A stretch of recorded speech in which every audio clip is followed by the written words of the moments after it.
प्यारे भाइयों बहनों, सादर सप्रेम नमस्ते।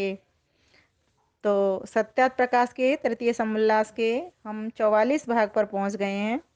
तो पिछली बार हमने जाना था न्याय दर्शन का सूत्र लक्षण प्रमाणाभ्याम वस्तु सिद्धि। आइए पहले मंत्र पाठ कर लेते हैं। ओम सहनाववतु सहनौ भुनक्तु सह वीर्यं करवावहै तेजस्विनावधीतमस्तु मा विद्विषावहै। ओम शांति शांति शांति। तो पिछली बार हमने जाना था न्याय दर्शन का सूत्र लक्षण प्रमाणाभ्याम वस्तु सिद्धि। जैसे लक्षण जैसा कि गंधवती पृथ्वी, जो पृथ्वी है वो गंध वाली है, ऐसे लक्षण और प्रत्यक्ष आदि प्रमाणी इन सब सत्य असत्य और पदार्थों का निर्णय हो जाता है। इसके बिना कुछ भी नहीं होता। तो हर वस्तु को जानना, उसके गुण धर्म को जानना, इस तरह से जान करके व्यक्ति सत्य और असत्य का परीक्षा कर लेता है। इसके बिना अगर नहीं करेगा तो वो कुछ भी नहीं समझ पाता, अर्थात उस ज्ञान से रहित रह जाता है। तो क्योंकि यहाँ पर महर्षि दयानंद सरस्वती तृतीय समोल्लास में हमें पढ़ने की विधि बता रहे हैं कि क्या क्या याद करो, कितनी कितनी चीजें तुम्हें पढ़ने में काम आनी है, किस तरीके से पढ़ना है, प्रमाणों को जानना है ना। कितने प्रकार के प्रमाण होते हैं, फिर एक एक करके प्रमाणों को उनको खोलते गए वो। तो हमें सहारा दिया उन्होंने, सांख्य दर्शन के सूत्र लाए, वैशेषिक के सूत्र लाए, न्याय दर्शन के सूत्र लाए, बीच बीच में ला करके हमको हर वस्तु के से अवगत करा रहे हैं कि पृथ्वी का कौन सा गुण है, पृथ्वी का हवा का कौन सा गुण है, जल का कौन सा गुण है। तो अलग अलग दर्शनों के हिसाब से हमको ला ला करके वो समझाने का प्रयास कर रहे हैं कि इतना ज्ञान तो सबको लेना ही लेना है। अब आगे आएगा अथ पठन पाठन विधि। तो ये बिल्कुल नया चैप्टर है, इसमें व्याकरण आ रही है। एक पेज पूरा व्याकरण का है। तो इसका तो व्याकरण तो जो पढ़ने वाले, व्याकरण पढ़ने वाले लोग हैं, जो संस्कृत सीखते हैं, उनके लिए अष्टाध्यायी वगैरह ये समझना बहुत जरूरी होता है। तो उसी के बारे में यहाँ पर वर्णन किया जाएगा। तो मैं महर्षि दयानंद सरस्वती के इसको पढ़ देती हूँ पेज को कि क्या है इसमें। अब पढ़ने पढ़ाने का प्रकार लिखते हैं। तो प्रथम पाणिनि मुनिकृत शिक्षा जो कि सूत्र रूप है, उसकी रीति अर्थात इस अक्षर का यह स्थान, यह प्रयत्न, यह करण है। जैसे प इसका ओष्ठ स्थान, स्पृष्ट प्रयत्न और प्राण तथा जीव की क्रिया करनी कर्ण कहता है। इसी प्रकार यथा योग्य सब अक्षरों का उच्चारण माता पिता आचार्य सिखलावें। तो पहले तो यहीं तक इस बात को समझ लेते हैं कि क्या कहना चाहिए। तो हमने अब तक क्या जाना था, महर्षि आनंद सरस्वती ने बताया कि पढ़ने पढ़ाने का प्रकार वो लिख रहे हैं कि पाणिनि मुनिकृत जो शिक्षा है वो सूत्र रूप है, तो उसको हमको पढ़ना है। उसकी रीति अर्थात इस अक्षर का यह स्थान, यह प्रयत्न, यह करण है। जैसे प आप मेरे साथ बोलेंगे, ठीक है, बोल के देखिए। प इसका स्थान ओष्ठ, अर्थात दोनों होठ मिल जाएंगे जब आप बोलेंगे तो। प बोलो, प मिल गए ना। स्पृष्ट प्रयत्न, स्पृष्ट प्रयत्न का अर्थ होता है, स्पृष्ट माने स्पर्श करना, छूना, छूने का प्रयत्न करना।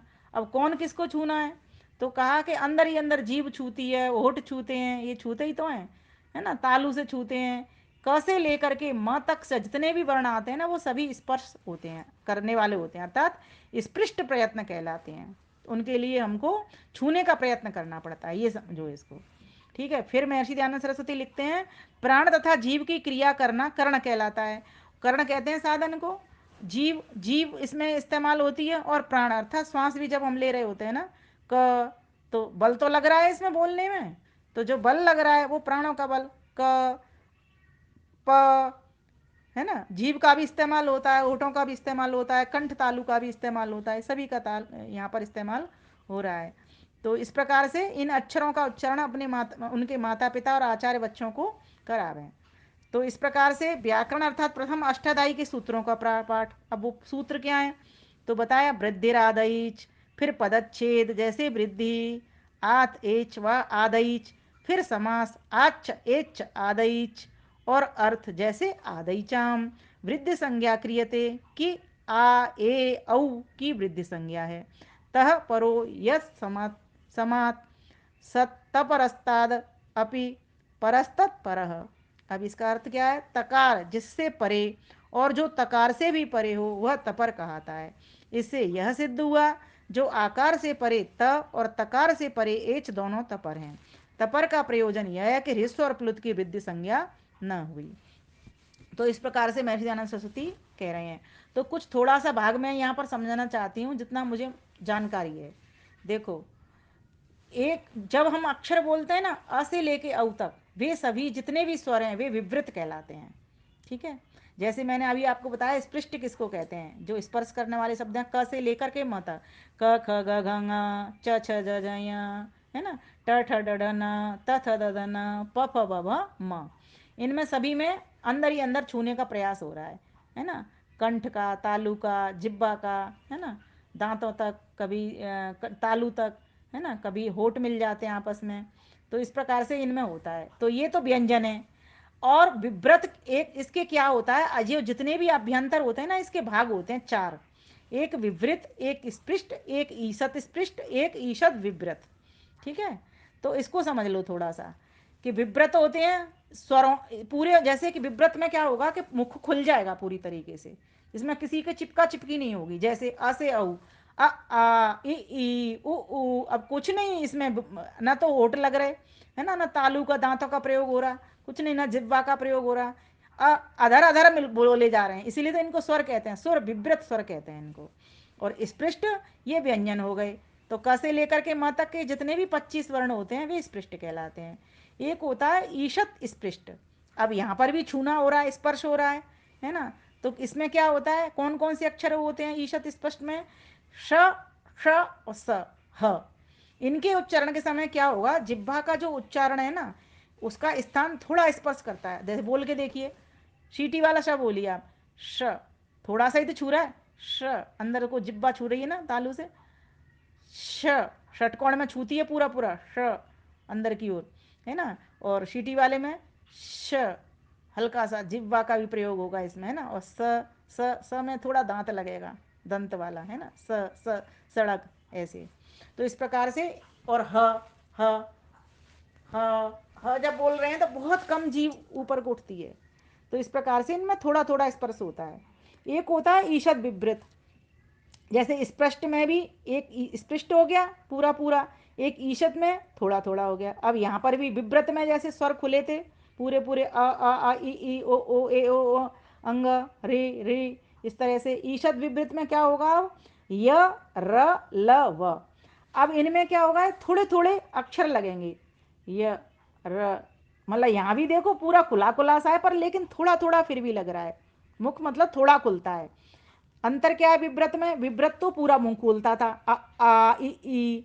और इसमें ईशद विव्रत में क्या है, थोड़ा थोड़ा मुंह खुल रहा है, य, र, ल, व, इस प्रकार से खुलता है ना। और स्पृष्ट में क्या था, जो व्यंजन है उनका प्रयोग होता है वहां पर। तो जो 25 वर्ण बताए थे, क से लेकर के म थे, ककार, है ना, पकार, ये सब जितने क ख ग घ ङ छ छ ज झ ञ ट ठ ड न त थ द ध न प फ ब म, यहाँ तक ये 25 बन जाते हैं, 5 के हिसाब से, 5 इंटू 5 सब में, क ख ग घ ङ, है ना, इस तरह से हो जाते हैं, 5 5 5, तो 25 हो गए ये।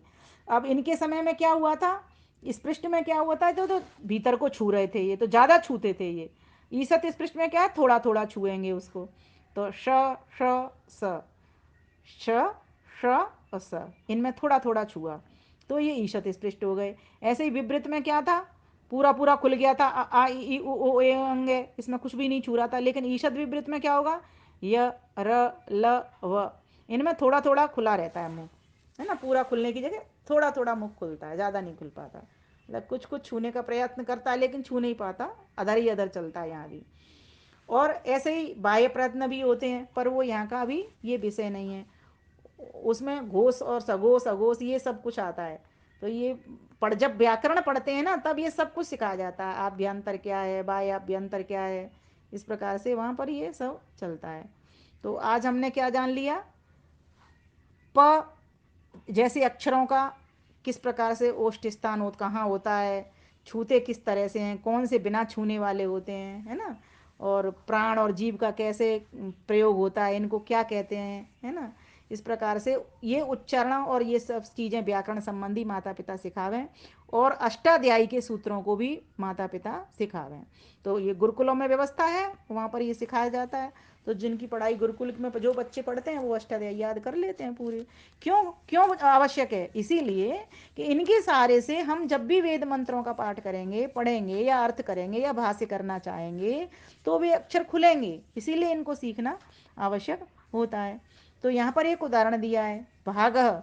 यहाँ भज धातु से घ प्रत्यय के परे घ य की इत संज्ञा लोप भकारस्थ अकार के स्थान में आ वृद्धि हुई तो भाज, पुनः ज को ग हो गया और अकार के साथ मिलके भागा, ऐसा प्रयोग हुआ। तो जो भागा शब्द है वो कैसे बना? भज धातु से बना।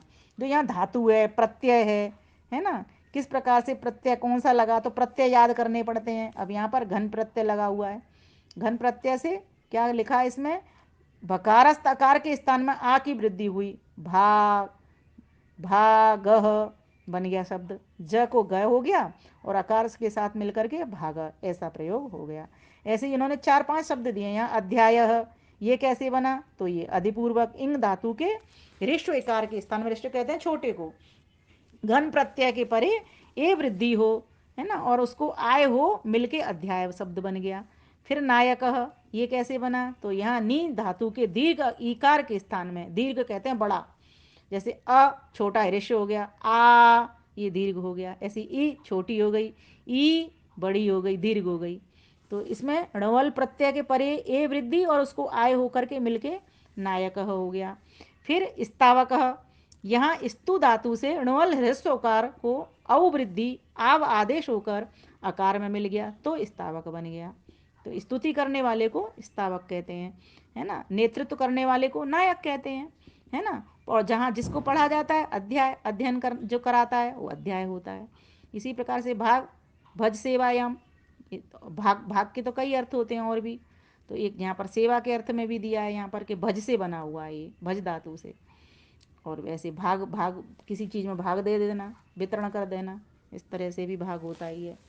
तो ये कुछ शब्द इन्होंने बताए, बना बना करके बताए कि किस तरीके से शब्दों का निर्माण होता है और किस तरीके से इनको हम फिर खोल सकते हैं वापस, अगर हमें ये शब्दों की समझ होगी तो। फिर आगे का कृन धातु के आगे णवल, उसके ण ल की संज्ञा होके लोप, वो के स्थान में अक, आदेश और रिकार के स्थान में आर वृद्धि होकर कारक सिद्ध हुआ। और जो सूत्र आगे पीछे के प्रयोग में लगे उनका कार्य सब बतलाता जाए और स्लेट अथवा लकड़ी के पट्टे पर दिखला दिखला के कच्चा रूप धर के, जैसे भज घय सु, ये जमा लगा दी ना, भज जमा घय जमा सु, प्रथम धातु के आकार का लोप, पश्चात गकार और री का लोप होकर भज अ सु ऐसा रहा। फिर भाग अ सु, फिर भाग जमा सु, फिर भाग रू, फिर भागर, पुनः भाग।